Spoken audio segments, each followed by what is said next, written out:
तुम उमर से बात नहीं करोगी वहाँ। मैं मजबूर हूँ, मुझे जो कहना है उसकी आंखों में आंखें डालकर कहना है। और फिर मेहमत का क्या? वो अलग मामला है। जो भी हो, मैं मेहमत से अलग हो जाऊंगी। मैं भाई से कह रहा था कि जोया को बचपन में बहुत गुदगुदी होती थी, बड़ी होने के बाद बिल्कुल फीकी हो गई है। क्या वाकई? वैसे मैं भी यही कहने वाला था, पैर में करके देखते हैं। भाई देखिए इसकी गुदगुदी होती है अभी तक। बस कहाँ, अभी तो शुरुआत है। देखिए देखिए देखिए देखिए हंस रही है।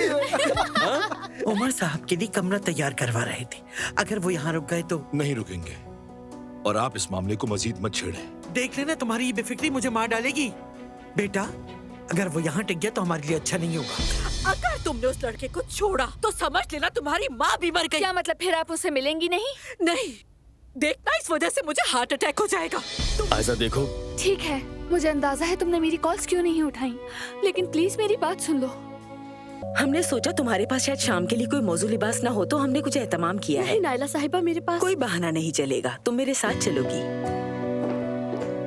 दरअसल मैं तुमसे जो कहना चाह रही थी उसके लिए अल्फाज नहीं मिल रहे थे।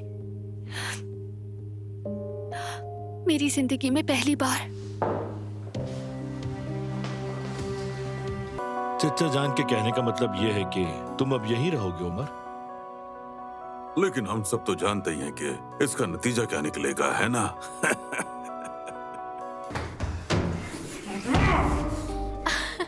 अम्मी दरवाजे की तरफ देखें।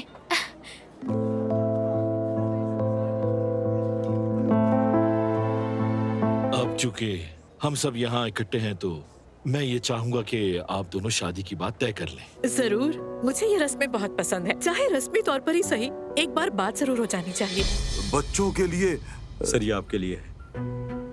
मेरे लिए? किसने दिया है? नहीं मालूम।